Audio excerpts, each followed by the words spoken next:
Polisi tangkap 2 tersangka kasus mafia akses judi online yang melibatkan pegawai Komdiji. Longsor tebing 30 meter menimpa rumah, 2 tewas.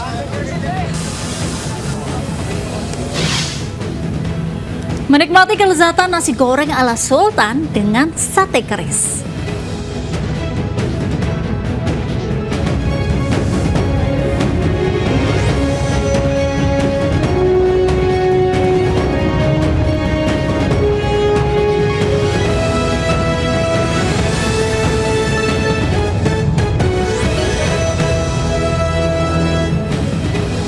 Assalamualaikum warahmatullahi wabarakatuh. Selamat pagi pemirsa, selamat pagi Anita. Selamat pagi Angel. Siap menghadapi hari ini? Tentunya harus siap, semangat. Iya, dan tentunya kami juga akan menghadirkan beragam informasi menarik lain untuk menemani pagi Anda menyiapkan aktivitas hari ini bersama kami. Saya Angelika Devagam. Dan saya Anita Dewi. Inilah Lintas Ais Pagi selengkapnya.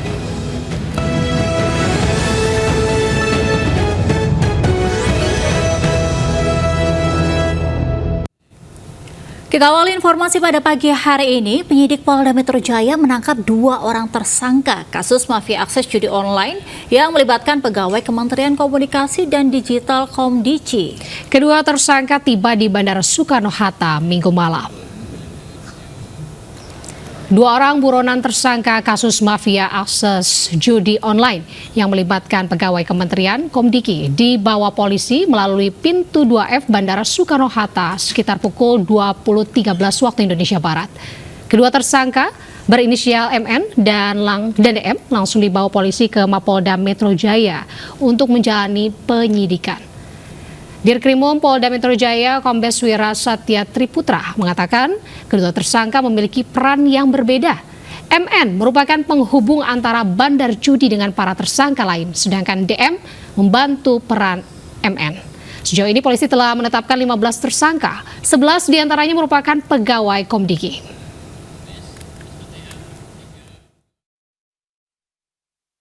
Jadi saya ulangi lagi bahwa peran daripada MN ini adalah yang menyetorkan uang dan menyetorkan atau menyerahkan list website untuk dijaga websitenya supaya tidak diblokir. Sedangkan tersangka DM berperan membantu kejahatan daripada saudara MN, termasuk menampung uang hasil kejahatan. Pemirsa, kasus penculikan anak terjadi di Bantul, Yogyakarta. Beruntung pelaku tidak menjadi bulan-bulanan masa, usai polisi segera datang dan mengamankan pelaku.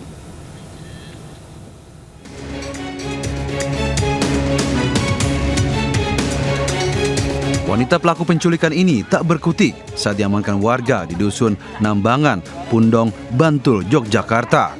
Kejadian bermula saat korban penculikan AA, siswa kelas 2 sekolah dasar ini, tengah bermain sepeda bersama beberapa temannya di samping rumah. Tiba-tiba datang pelaku yang mengendarai sepeda motor dan berpura-pura menanyakan arah jalan. Setelah meminta korban naik ke sepeda motor, pelaku melarikan sepeda motornya keluar dari dusun menuju jalan raya. Nenek korban yang melihat cucunya dibawa kabur pelaku kemudian berteriak minta tolong dan mengejar dengan sepeda motor. Setelah melakukan pengejaran hingga 1 km, nenek korban yang dibantu sejumlah warga berhasil menghentikan pelaku. Beruntung polisi yang mendapat informasi segera tiba di lokasi dan mengamankan pelaku sebelum menjadi bulan-bulanan masa yang marah. Tiba-tiba bawa mrene ndroncoli niku lah ngotungko. Tiba-tiba derek-sederek jenengan ngoten lho. Didi sederek kula. Bukan saudara.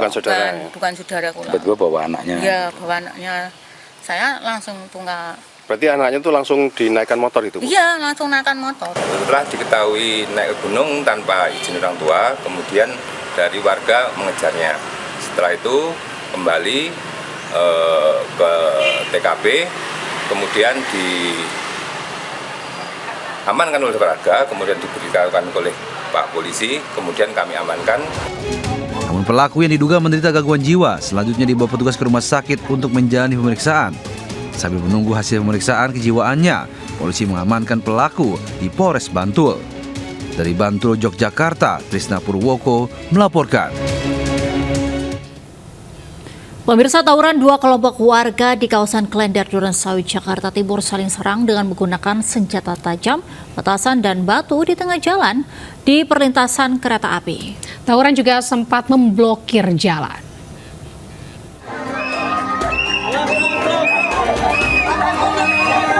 Warga saling serang menggunakan senjata tajam, petasan, batu di tengah jalan dan di perlintasan kereta api. Dua kelompok ini duel di ruas jalan. Tak hanya itu, mereka juga melakukan aksi tawuran di area rel kereta api. Tawuran juga menyebabkan lalu lintas terganggu karena pengguna jalan memilih berhenti. Petugas kepolisian Resor Jakarta Timur yang tiba di lokasi akhirnya berhasil membubarkan aksi tawuran tersebut setelah 1 jam. Biasa tawuran antara jadwal dan Singkong. Itu ya tawuran apa budak remaja Pak? Remaja tanggung. Ini sudah berlangsung berapa lama ini tadi tawuran? Dari jam 7 lewat seperempat tadi. Ada sejam Pak? 1 jam ada? Kurang lebih ada. Ya. Cegah tawuran, polisi melakukan patroli di lokasi. Sementara warga mengaku resah lantaran tawuran kerap terjadi. Di Jakarta, Tio Manik, iNews melaporkan. Sementara itu, seorang warga tewas tertabrak kereta api di jalur jurusan Jatinegara, Buaran, Klender, Jakarta Timur. Diduga korban merupakan pelaku tawuran yang tersambar kereta saat melintas.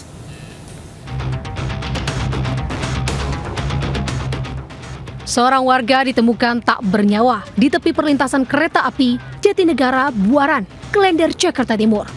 Polisi yang dilapori warga langsung mendatangi lokasi dan melakukan evakuasi. Petugas kepolisian langsung melakukan olah TKP. Polisi juga menanyai sejumlah saksi yang mengetahui penyebab tewasnya korban.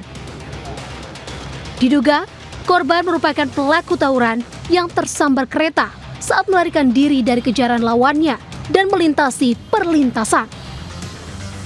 Dari pihak seberang sini itu melemparkan batu ke arah sana, ke arah lawan. Iya. Nah, sedangkan udah diperingati nama warga, security sama teman-temannya itu dia masih nggak ngegubris. Akhirnya ketabrak, kepental sekitar 15 meter, 20 meteran lah. Tahu nggak Bang warga mana yang kena? Warga dalam sini juga, masih dalam wilayah sini juga. Belum diketahui identitas korban tewas akibat tawuran ini. Korban yang tewas ini pun dibawa ke Rumah Sakit Polri Kramat Jati untuk dilakukan pemeriksaan lebih lanjut. Dari Jakarta, Rizky Falupi, iNews melaporkan. Pemirsa, seorang wanita pedagang minuman di kawasan Wage, Taman Sidoarjo, Jawa Timur tewas ditikam seorang laki-laki yang mendatangi lokasi jualan. Aksi keji yang diduga dilakukan suami korban sendiri terekam CCTV.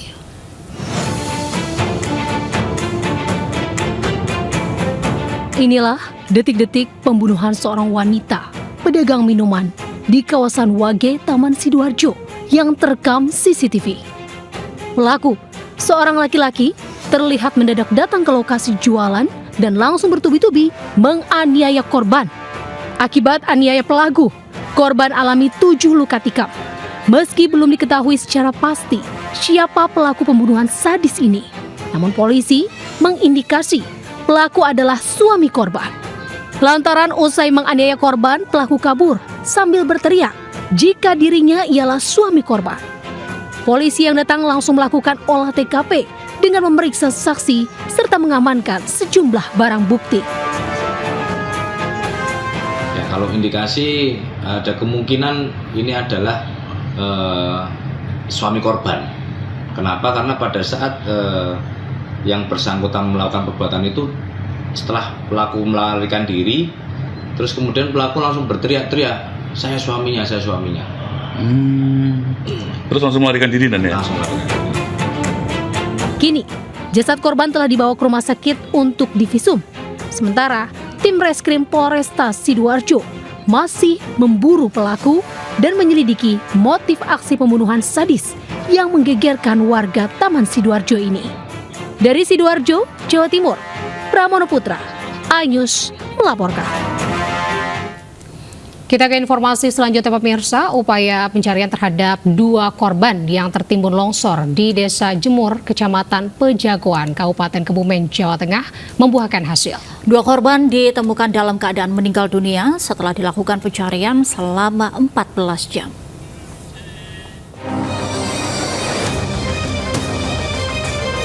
Dua korban yang merupakan ibu dan anak tidak bisa menyelamatkan diri saat tebing setinggi 30 meter longsor dan menimbun rumah mereka di Desa Jemur, Pejagoan, Kabupaten Kebumen, Sabtu malam. Tim SAR yang melakukan pencarian selama 14 jam akhirnya menemukan keduanya dalam kondisi telah meninggal dunia. Korban tertimbun material longsor dengan ketebalan sekitar 2 hingga 3 meter. Kedua korban atas nama Novi Nugrah Tati, 27 tahun, dan anaknya Muhammad Abian, 6 tahun, ditemukan sekitar pukul 10.35 Minggu siang setelah pencarian selama hampir 14 jam. Jenazah korban kemudian diserahkan ke pihak keluarga untuk dimakamkan. Alhamdulillah tadi pada pukul 10.35 telah diketemukan oleh tim SAR gabungan anak dari Ibu Novi yang atas nama Abian, dan kemudian telah dilanjutkan pencarian kembali pada pukul 10.43 kurang lebihnya diketemukan korban atas nama Ibu Novi umur 27 tahun. Untuk posisinya jadi berdampingan. Setelah kita mau proses evakuasi anaknya, telah disingkirkan untuk puing-puingnya, ternyata di situ terlihat lagi dari Ibu Novinya. Seperti diketahui, longsor menimpa rumah korban Sabtu malam. Saat kejadian, kedua korban yang merupakan ibu dan anak ini tidak bisa menyelamatkan diri saat tebing setinggi 30 meter menimpa rumah mereka. Dari Kebumen, Jawa Tengah, Joy Hartoyo melaporkan. Hujan deras disertai angin kencang dan petir melanda wilayah Kabupaten Bogor, Jawa Barat. Di Desa Kembang Kuning, Kecamatan Kelapa Nunggal, pohon berukuran besar tumbang menutup ruas jalan hingga mengalami kemacetan cukup panjang dari kedua arah.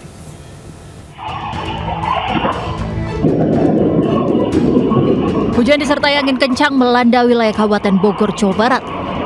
Hujan angin ini terekam kamera pengawas milik warga. Hujan deras di Jalan Raya Narogong, Desa Kembang Kuning, Kecamatan Kelapa Nunggal, Kabupaten Bogor, Jawa Barat menyebabkan sebuah pohon berukuran besar tumbang menutup ruas jalan dari arah Citarep ke arah Kelapa Nunggal dan Cilengsi. Ratusan kendaraan sepeda motor dan mobil pun terjebak macet sepanjang 5 km. Beruntung dalam kejadian itu tidak ada korban jiwa maupun luka. Setelah berjibaku selama 1 jam lebih, petugas gabungan akhirnya bisa mengevakuasi pohon tersebut dengan menggunakan mesin pemotong. Terjadi hujan deras yang cukup lumayan dengan intensitas yang lama di wilayah Kabupaten Bogor, dan salah satunya ini berakibat di Desa Kembang Kuning, ya pohon di pinggir jalan Pak, Jalan Raya Hosim roboh Pak, menimpa badan jalan. Warga diimbau untuk berhati-hati saat cuaca ekstrim melanda di sejumlah wilayah Kabupaten Bogor. Dari Kabupaten Bogor, Jawa Barat, Cahyat Supriyatna, iNews melaporkan. Dari Bogor kita ke Jakarta pemirsa, kebakaran melanda sebuah gudang logistik rumah sakit di kawasan Koja, Jakarta Utara Minggu dini hari. Api diduga berasal dari korsleting listrik di salah satu ruangan gudang.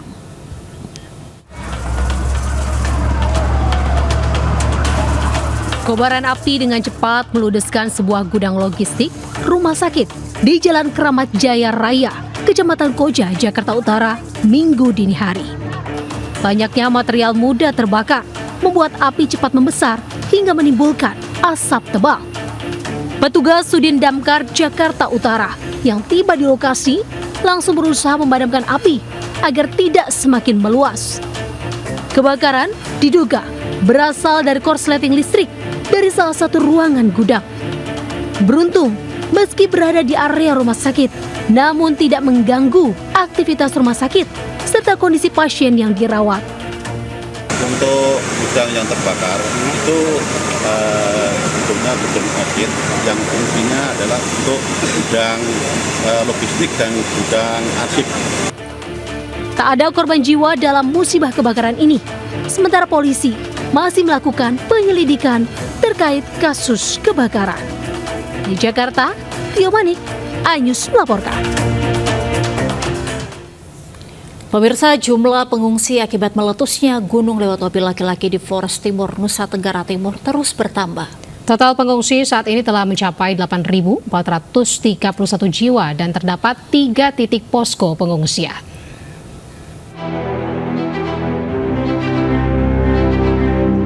Erupsi Gunung Lewotobi laki-laki masih berlangsung dan menjadi tontonan menyeramkan bagi warga. Tercatat dari Sabtu hingga Minggu, erupsi sebanyak 17 kali dengan ketinggian kolom abu maksimal 9.000 meter di atas puncak. Ribuan pengungsi mulai padati pos pengungsian yang disediakan Pemda Flores Timur dan 1 posko pengungsi di Kabupaten Sika. Para pengungsi ini memilih mengungsi karena aktivitas gunung terus meningkat. Erupsi mengeluarkan material batu pasir sampai ke pemukiman warga. Bahkan mereka rela direlokasi pemerintah ke pemukiman yang baru. Pengungsi jumlahnya adalah 8.431. Itu akan bertambah atau kemungkinan akan tambah karena ada beberapa yang masih mengungsi mandiri yang kemungkinan gabung ke titik-titik yang sentral ya atau komunal. Jumlah pengungsi terus bertambah. Saat ini mencapai 8.431 jiwa mengungsi di 3 titik pengungsian di wilayah Flores Timur dan 1 titik di wilayah Sika. Serta tak menutup kemungkinan pengungsi akan terus bertambah. Warga menilai bantuan saat ini sudah tercukupi, hanya saja kesulitan untuk tempat tidur. Warga diimbau untuk selalu waspada karena erupsi masih terjadi. Dari Flores Timur, Nusa Tenggara Timur, Juni Nura, iNews melaporkan. Pemirsa, ribuan warga Meruyung, Limo, Kota Depok, Jawa Barat berunjuk rasa menuntut penutupan TPS liar di tengah pemukiman mereka. Keberadaan TPS tersebut dinilai mencemari lingkungan dan mengeluarkan bau tak sedap. Sempat terjadi ketegangan pengelola TPS dengan warga.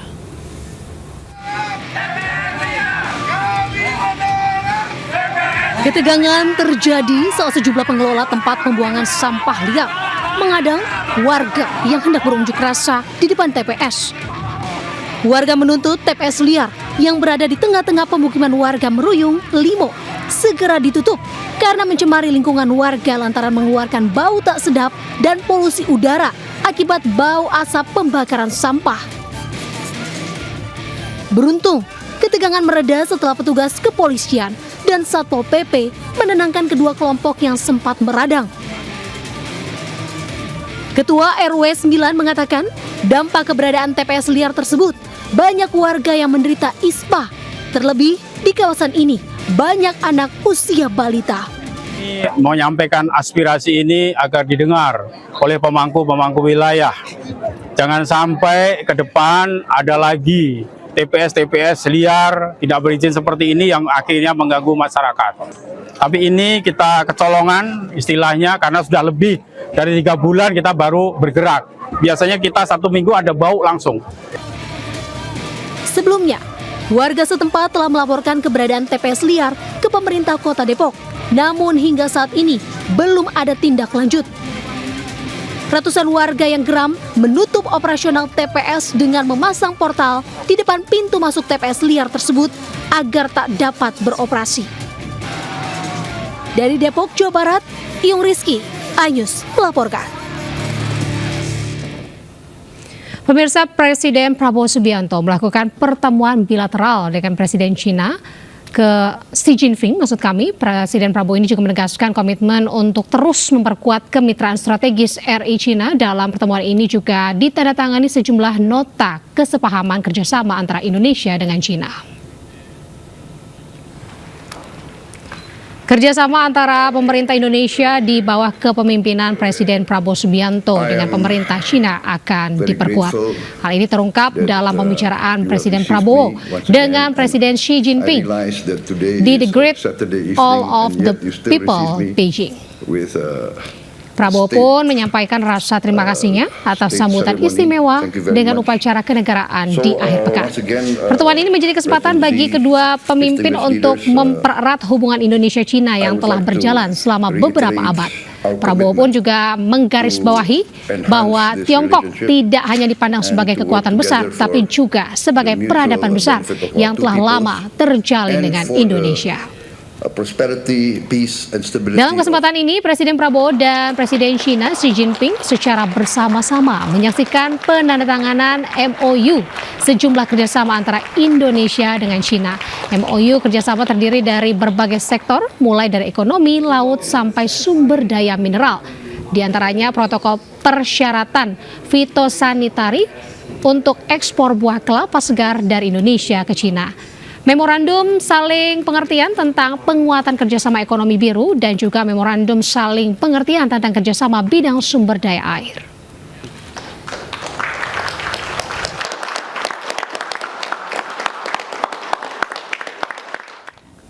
Wakil Presiden Gibran Rakabuming Raka memimpin upacara ziarah nasional di Taman Makam Pahlawan Kalibata dalam memperingati Hari Pahlawan 10 November. Sejumlah nama-nama pahlawan nasional baru tahun 2024 akan diumumkan oleh Presiden Prabowo Subianto sepulang lawatannya ke luar negeri.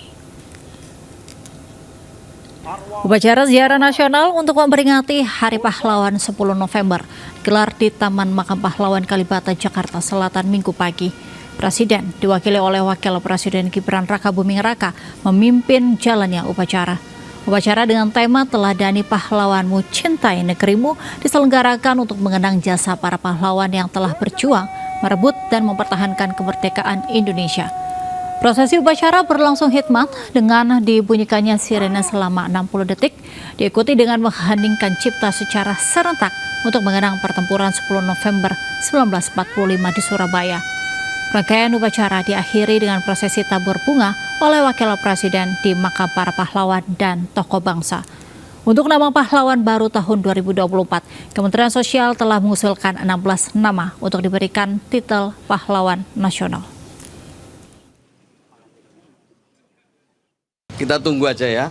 Jadi seperti tahun-tahun sebelumnya, kepada Presiden melalui Dewan Gelar, nanti Dewan Gelar tentu akan melaporkan kepada Presiden, dipilih 6 dari 16 itu. Jelas ada perhatian ya, kita juga termasuk ke para lansia ya, termasuk ke ke difabel ya, termasuk juga para keluarga pahlawan. Kita akan memberikan perhatian yang lebih kira-kira ya di masa-masa yang akan datang.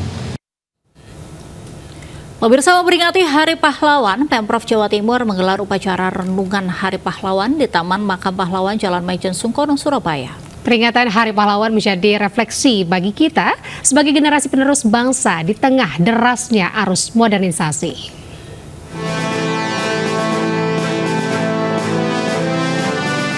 Renungan Hari Pahlawan digelar pemerintah Provinsi Jawa Timur di Taman Makam Pahlawan Jalan Maijen Sungkono, Surabaya. Upacara renungan Hari Pahlawan dipimpin oleh PJ Gubernur Jatim, Adi Karyono, serta seluruh jajaran Forkopimda Jatim, TNI Polri, dan ASN. PJ Gubernur Jatim memberikan apresiasi yang sangat tinggi dan doa kepada para pahlawan yang telah berjasa pada bangsa dan negara. Hari Pahlawan kali ini mengambil tema Teladani Pahlawan dan Cintai Negerimu. Dari tahun ke tahun kita akan berbeda tantangannya. Kalau dulu merebut kemerdekaan, maka tahun ini kita berusaha mengisi kemerdekaan dengan segala sesuatu yang lebih baik. Melanjutkan merebut kemerdekaan dengan membuat negeri kita menjadi lebih sejahtera, lebih maju, lebih mendunia. Hari Pahlawan bukan hanya sekedar momen untuk mengenang masa lalu, namun peringatan ini juga menjadi refleksi bagi kita sebagai generasi penerus bangsa di tengah derasnya arus modernisasi. Dari Surabaya, Hari Tambayong melaporkan. Hari Pahlawan identik dengan kota Surabaya. Tidak heran jika kota Surabaya banyak gedung bersejarah peninggalan Belanda. Ya, salah satunya bunker yang berada di Jalan Raja Wali yang kini masih menjadi tempat tinggal anak-anak pejuang kemerdekaan.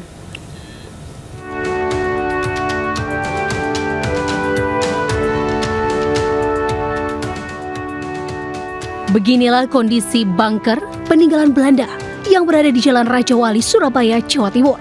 Bangunan bunker ini masih kokoh berdiri dan kini masih ditempati oleh anak-anak pejuang kemerdekaan 1945. Salah satunya Endang, 68 tahun. Endang merupakan anak seorang pejuang kemerdekaan bernama Kapten Mustamid. Ia lahir dan besar di bunker peninggalan zaman Belanda ini dan sudah ditempati ayahnya sejak tahun 1951. Dahulu, bunker ini digunakan sebagai gudang senjata dan tempat persembunyian. Gedungnya sangat kokoh, temboknya setebal 80 cm dan pintu terbuat dari besi baja. Bunker. Iya. Bunker peninggalan Belanda. Belanda ya, Bu. Iya. Ini nggak ada jendelanya, Bu. Ada ini sih. Oh, bulat-bulat gini ya. Iya. Dulunya tempat apa ini, Bu? Perlindungan. Perlindungan. Ya, untuk pengungsi. Oh, pengungsi. Tapi zaman Belanda dipakai persembunyian juga. Iya. Sebenarnya, keluarga pejuang 45 ini sudah mendapat rumah dari Pemkot Surabaya. Namun rumah yang diberikan statusnya tidak jelas karena tidak ada surat-suratnya. Mereka hanya mendapat hak untuk menempati. Selain dihuni oleh 5 kepala keluarga anak-anak pejuang, bunker ini juga difungsikan sebagai kantor cacat veteran Jawa Timur. Dari Surabaya, Jawa Timur, Nur Syafi'i, iNews melaporkan. Ya, kita beralih ke informasi seputar Pilkada 2024. Pemirsa, dipicu kesalahpahaman, ratusan massa aksi dari masing-masing pendukung paslon Gubernur Sulsel nomor urut 1 dan 2 terlibat bentrok di Kota Makassar. Polisi sempat kewalahan mengamankan kedua kubu yang saling serang hingga seorang polisi terluka terkena lemparan batu.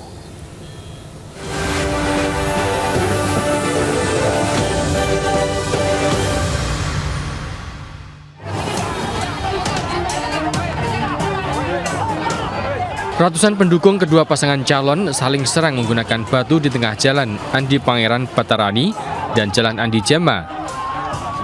Bahkan seorang personil Satbrimob Polda Sulsel harus dievakuasi karena terluka terkena lemparan batu. Bentrokan yang berlangsung cukup lama ini membuat polisi kewalahan mengamankan kedua massa. Berdasarkan informasi awal, bentrokan dipicu saat kedua kelompok melakukan orasi di tengah jalan. Diduga dalam orasi tersebut terdapat kalimat mengejek sehingga kedua kubu saling emosi dan terlibat bentrok. Hanya kesalahpahaman saja antara dua kelompok sehingga ada sedikit memanas, tapi semuanya kan sudah clear, tidak ada masalah, semuanya bisa saling memahami karena mereka juga sama-sama bersaudara. Polisi terus mengamankan kedua kelompok seiring jalannya debat calon gubernur dan calon wakil gubernur Sulsel yang berlangsung malam hari. Dari Makassar, Sulawesi Selatan, Yusufin iNews melaporkan. Calon Gubernur Jakarta nomor urut 1 Ridwan Kamil bersama relawan Jaguar RK menggelar program sembako murah bagi warga Koja Jakarta Utara. Dalam kegiatan ini RK sekaligus menyerap aspirasi warga yang salah satunya terkait program dokter keliling dan kartu lansia. Kedatangan Ridwan Kamil disambut antusias warga, terutama emak-emak yang berebut untuk bersalaman dan bersuah foto dengan calon Gubernur Jakarta nomor urut 1 ini. Dalam kesempatan ini, RK bersama relawan Jaguar RK juga menggelar program sembako murah dan pengobatan gratis sembari menyerap aspirasi dari warga yang salah satunya terkait layanan kesehatan. Mantan Gubernur Jawa Barat ini pun berjanji akan menyediakan kartu lansia dan dokter keliling jika terpilih menjadi Gubernur Jakarta nantinya. Pernah ngomong begini cuma di hati doang. Coba nih si Bapak maju maksudnya jadi gubernur di Jakarta nih pasti bagus nih. Nggak taunya bener ya, namanya Allah ya. Ngabulin ya, mudah-mudahan aja Pak Ridwan Kamil menang 1 putaran. Calon Gubernur nomor urut 1 Ridwan Kamil juga menghadiri acara bincang bersama para pegiat kuliner Jakarta di Batavia Peak, Jakarta Utara. Bahwa Jakarta itu akan menjadi kota global. Paling cepat itu konsepnya adalah menjadikan Jakarta kota globalnya itu di bidang kuliner. Nah, kuliner tidak hanya makanan enak, tapi butuh tempat yang punya desain dan kreativitas yang membuat orang akhirnya betah mendokumentasikan, atau istilahnya selfie ekonomi. Sebelumnya RK menghadiri acara Majelis Fakihatuddin dengan Habib Hanif Al-Atos bersama 400 majelis taklim se-DKI Jakarta di Gandaria Utara, Jakarta Selatan. Dalam rangkaian kampanyenya, pasangan Suswono di Pilkada Jakarta ini memperkenalkan dirinya yang berasal dari keluarga pendidik dan juga pejuang di tanah Sunda, serta dekat dengan guru dan ulama. Tim Liputan iNews melaporkan.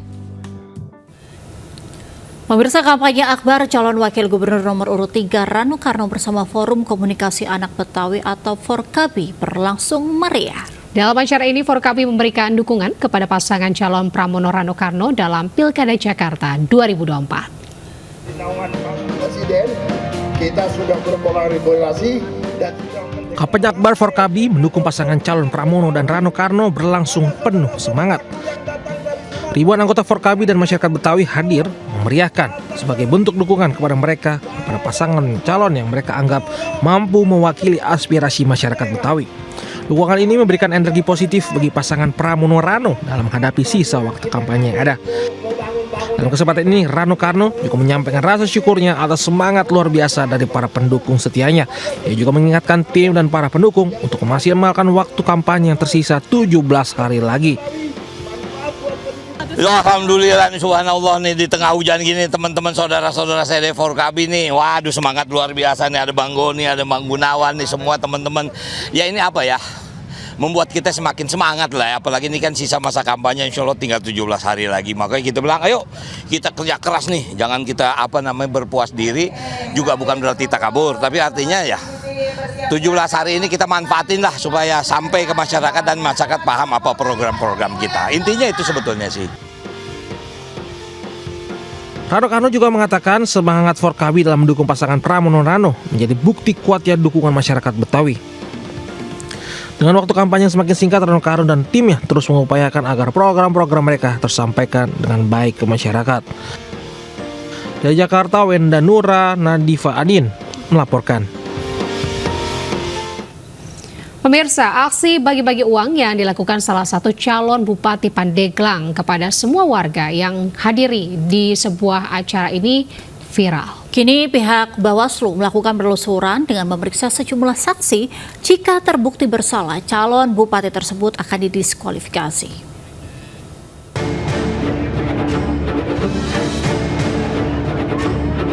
Dari rekaman video amatir terlihat calon Bupati Pandeglang nomor urut 02 membagikan uang pecahan Rp50.000 kepada warga yang hadir.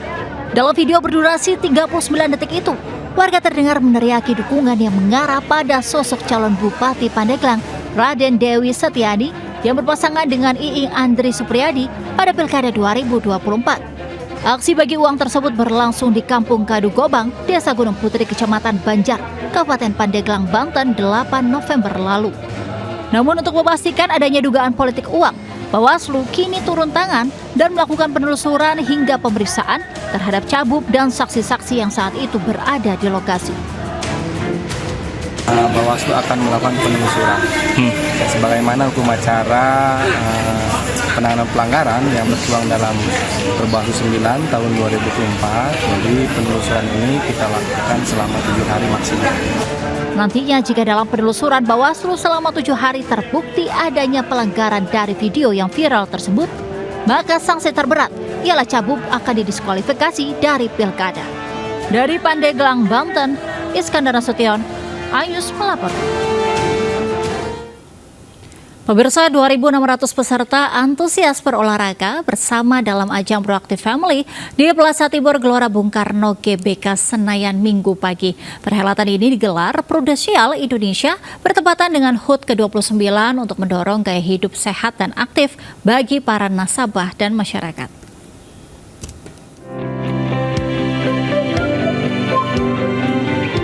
Gelaran olahraga bersama Proactive Family digelar Prudential Life Assurance Prudential Indonesia sebagai bentuk komitmen mendampingi dan melindungi keluarga Indonesia.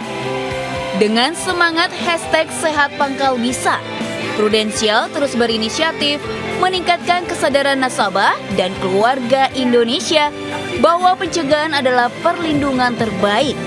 dengan memberdayakan keluarga melalui pengetahuan, sumber daya, dan dukungan untuk tetap sehat secara fisik maupun keuangan.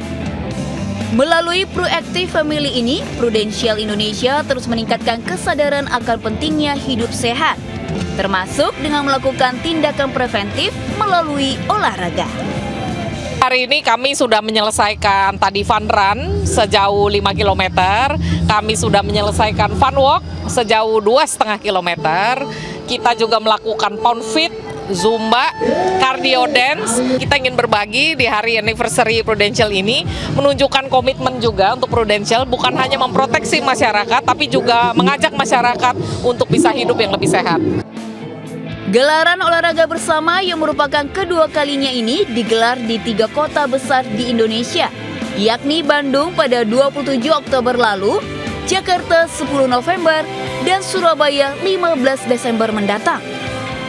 Sebelumnya di kota Bandung, Proactive Family berhasil menjangkau lebih dari 1.400 orang untuk ikut aktif bergerak melalui olahraga bersama keluarga. Kita beralih ke informasi mancanegara, pemirsa. Serangan drone Israel kembali menghantam tenda pengungsi di Deir al-Balah. 3 orang tewas dan beberapa orang terluka dalam serangan tersebut.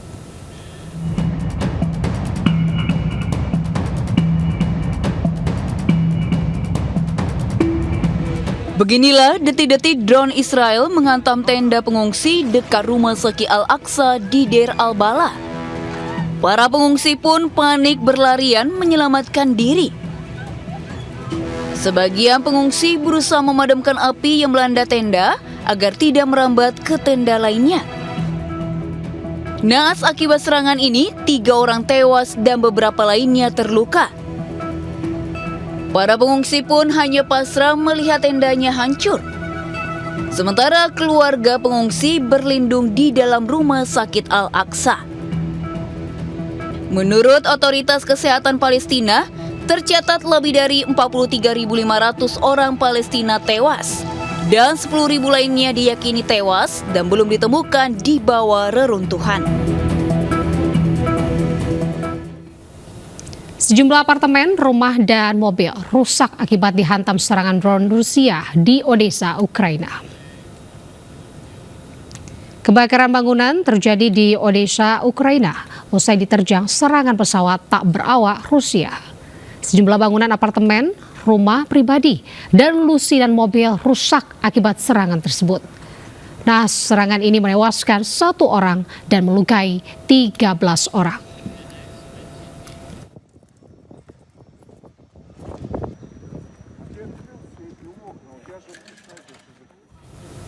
Kita beralih ke informasi seputar olahraga, pemirsa. Sebuah rekor negatif menerpa Manchester City yang pertama kali dalam sejarah kepelatihan Pep Guardiola, The Citizen, alami 4 kekalahan beruntun di musim ini.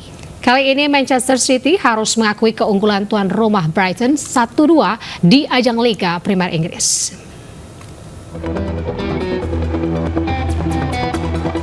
Cedera sejumlah pemain menjadi penyebab buruknya performa Manchester City. Dalam pertandingan Sementara itu Liverpool kian kokoh di puncak klasemen sementara Liga Inggris setelah menang 2-0 atas Aston Villa di Stadion Anfield berkat gol Darwin Núñez dan juga Mohamed Salah. Serangan balik yang diaransemen Mohamed Salah membuka celah bagi Darwin Núñez untuk melewati kiper Emi Martinez untuk mengubah kedudukan menjadi.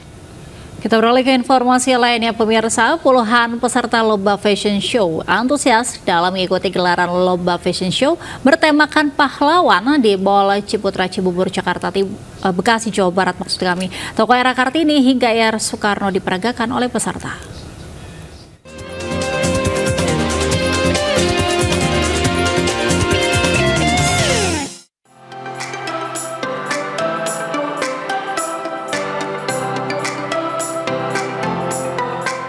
Memperingati Hari Pahlawan, anak-anak dapat mewujudkan rasa bangganya terhadap para pahlawan yang gugur demi membela tanah air Indonesia dengan berlenggak-lenggok di atas panggung peragaan busana yang digelar OS Production di salah satu pusat perbelanjaan di kawasan Cibubur, Bekasi, Jawa Barat.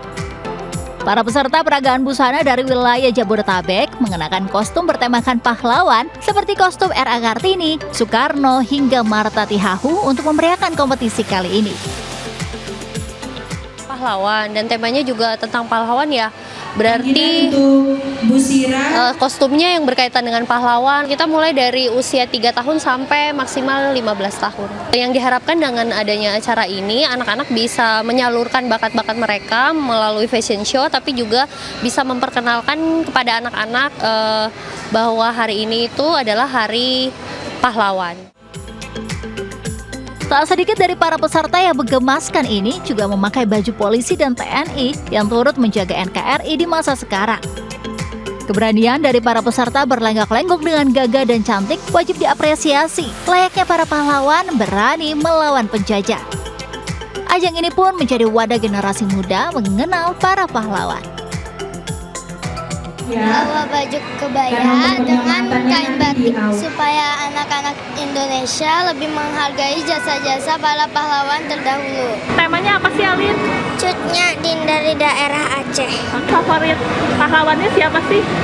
Cut Nyak Din peringkatkan kecintaan pada pahlawan Indonesia. Dengan kegiatan ini diharapkan semakin menambah kecintaan generasi bangsa terhadap jasa para pahlawan Indonesia. Pemirsa, inilah lomba fashion show Hari Pahlawan, di mana adik-adik ini ada yang bawain Kartini, kemudian juga ada yang bawain pahlawan Marta Tihahu. Di mana ini bukan cuma menjadi fashion show, tapi juga ajang untuk menjadikan anak-anak kita ini untuk melestarikan dan juga menghargai pahlawan di Indonesia. Dari Bekasi, Jawa Barat, Dilami Aulia, Rama Romadona, Anyus melaporkan. Nah, Angel, ini ada salah satu informasi yang disukai pemirsa. Ada saja yang dilakukan untuk menarik minat pecinta kuliner. Di Solo, Jawa Tengah, ada nasi goreng ala Sultan yang disajikan lengkap dengan kris sebagai pengganti tusuk sate. Wah, seperti apa ya nasi goreng Sultan ini? Berikut liputannya.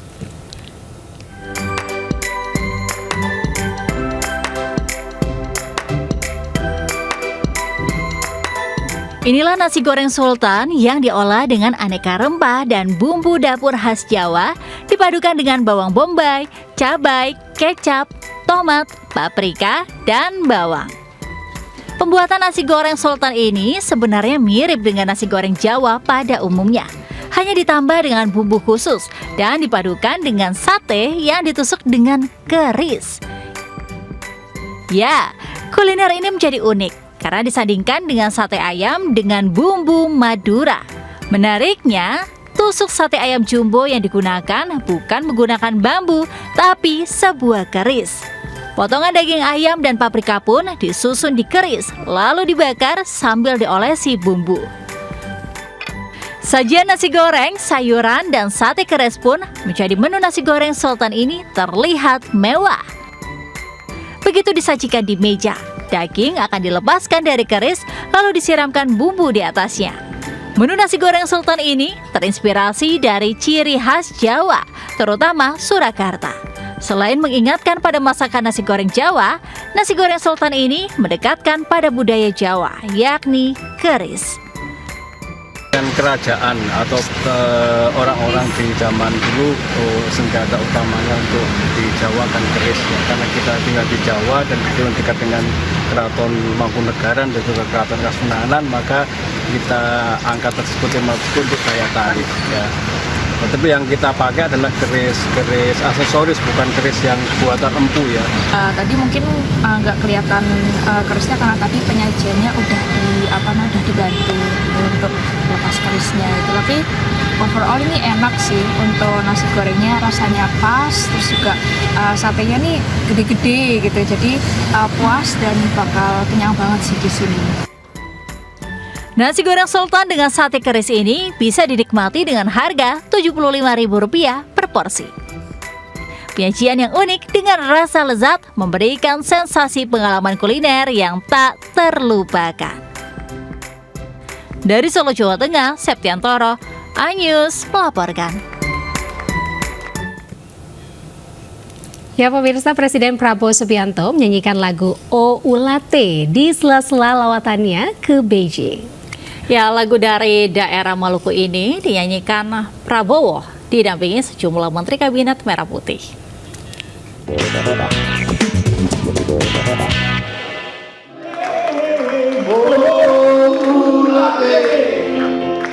Presiden Prabowo Subianto menyanyikan lagu O Ulate dengan kata-kata berirama pantun yang diubah sendiri secara spontan.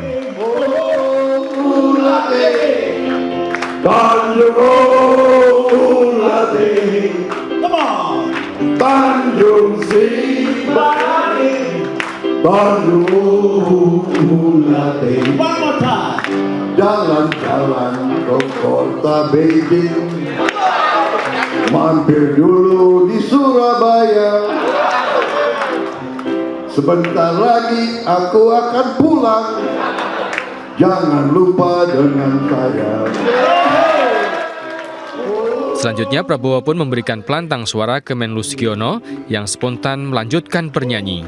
Ulate,